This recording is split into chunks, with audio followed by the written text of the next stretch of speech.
Animorphs is a series that many people know about. They just don't know that they know about it. These days it's most often seen in the form of memes, a nostalgic mention here or there, a little reference on the side. It's never seen as this serious big series as it was back in the late 1990s.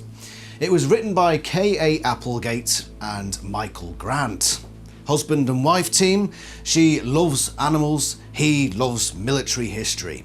And you can see that in the books they have written. Very much based on animals, very much based on military. The series was written between 1996 and 2001. The first book, The Invasion, being released on June 1st, 1996.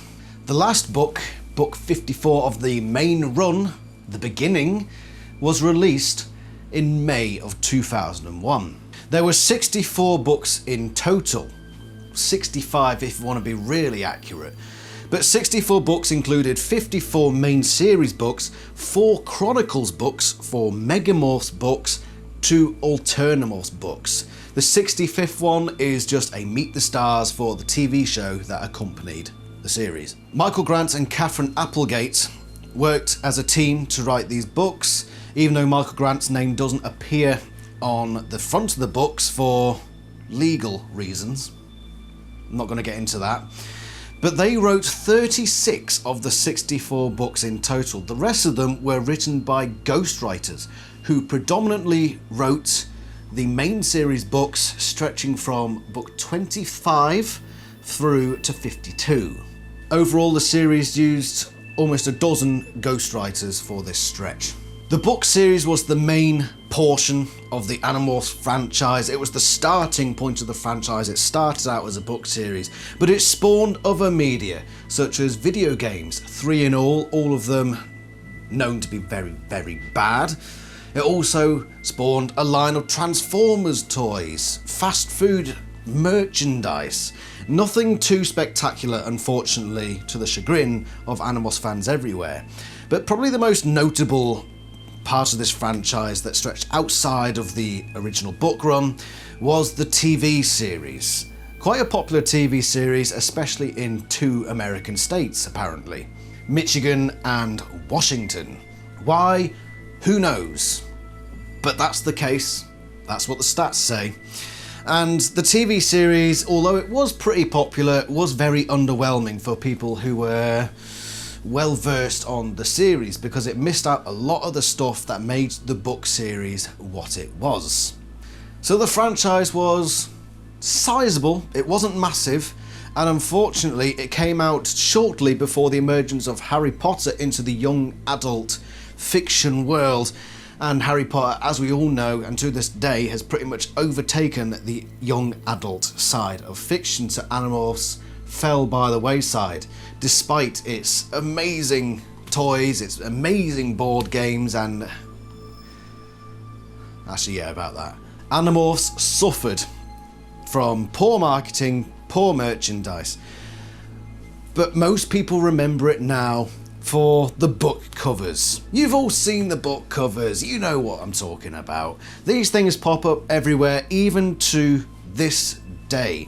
But it's all people seem to remember about this series, which had the sort of popular but largely forgettable TV series and the really crap Transformers line. This is what people remember.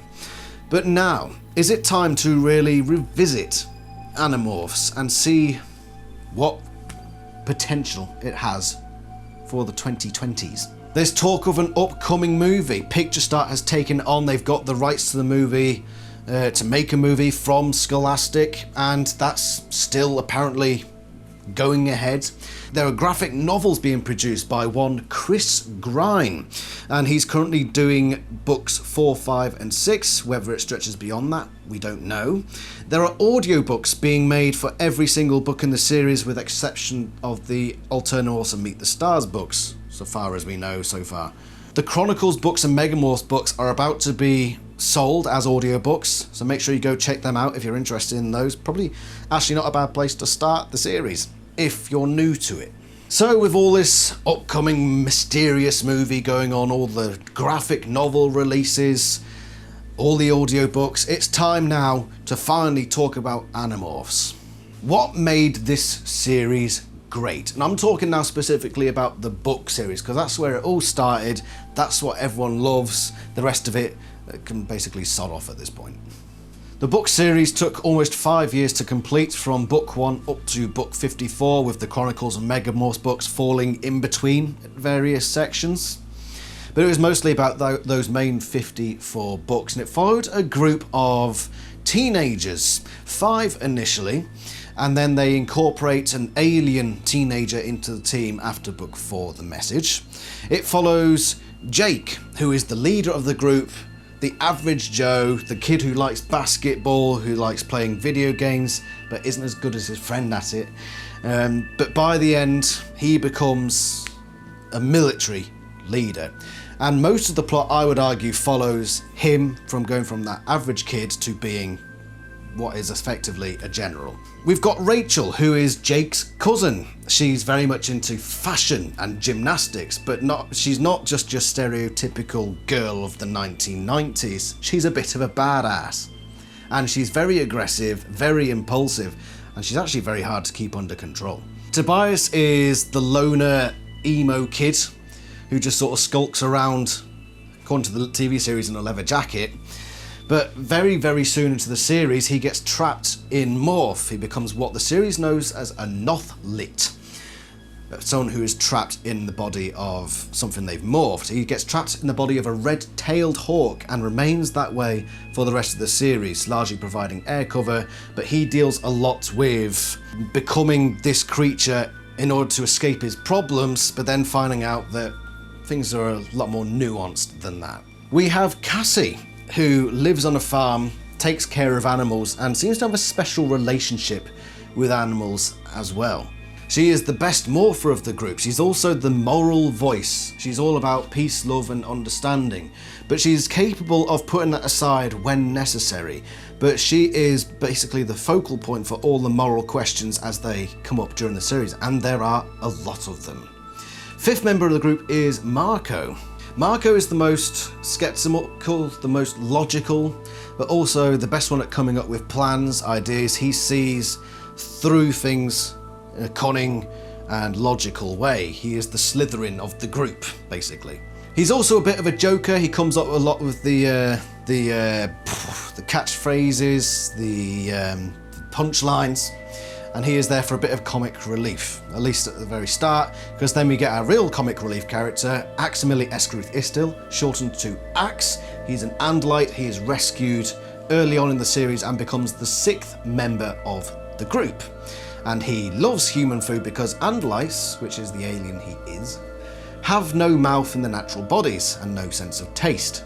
So a lot of his character is him morphing human and trying out tastes for the first time, often with humorous consequences. So there are our main characters. What is the plot? Basically, there is an alien invasion. Bang! You've got these parasitic slugs that crawl into your brain and take over and control you completely and totally. And their goal is to take over Earth, to take as many host bodies as they can, or controllers, as the series calls them. So someone who's been controlled by Yeerk is called a controller. And the Yeerks are going planet to planet, taking controllers to build their massive evil empire. And the whole point of the animal story is these 5 kids, then 6 eventually, going up against this massive empire and not dying, and slowing them down for the time when the Andalites eventually come down to get rid of these Yeerks and save them.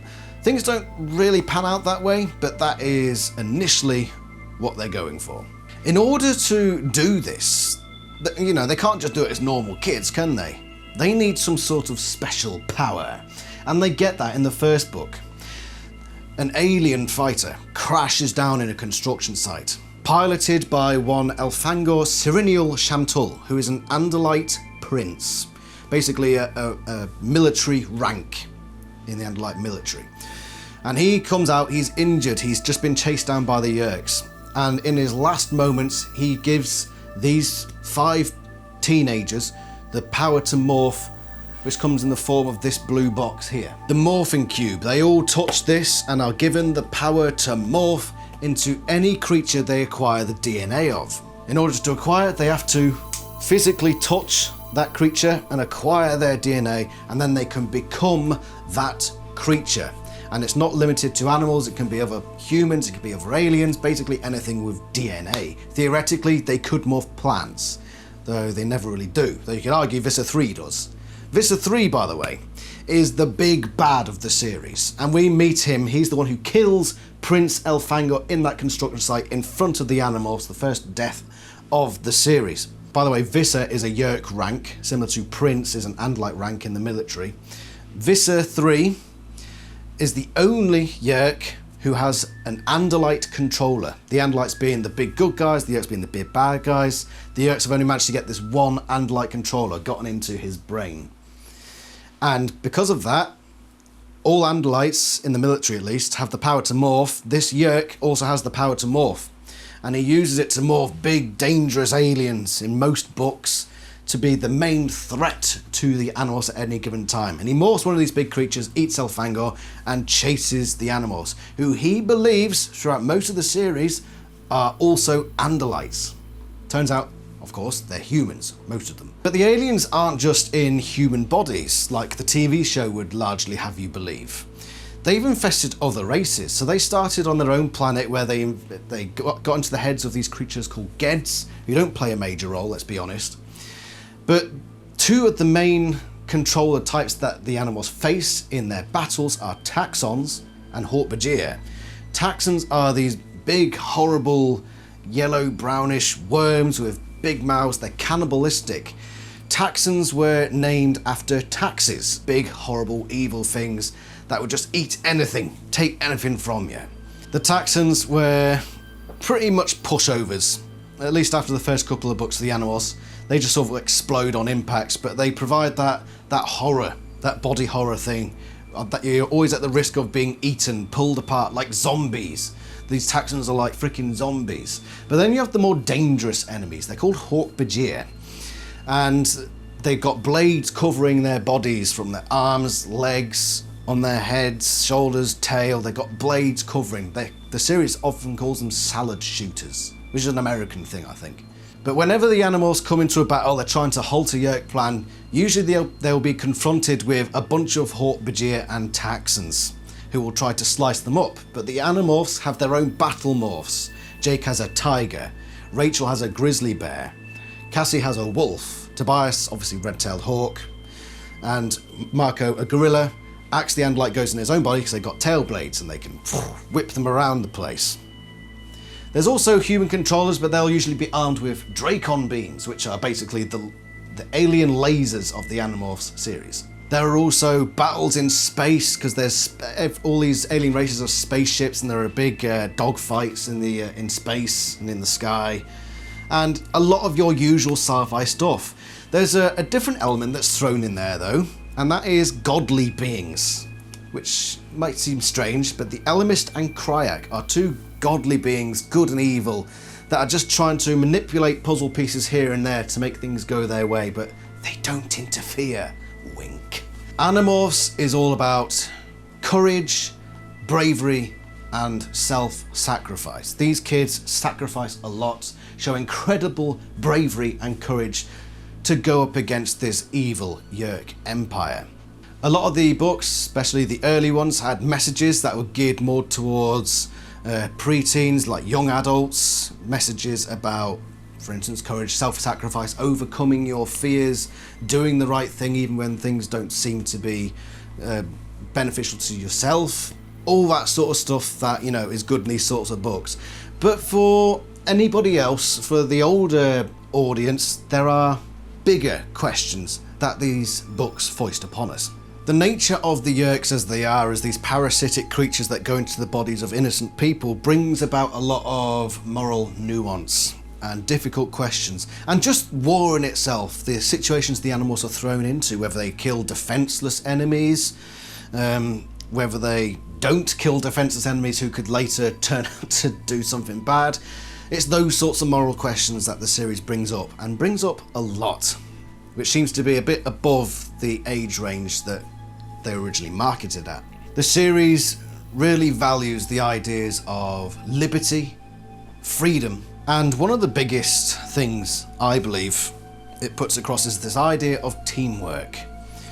This idea of people with completely different backgrounds, different ways of looking at problems, solving problems, just different opinions.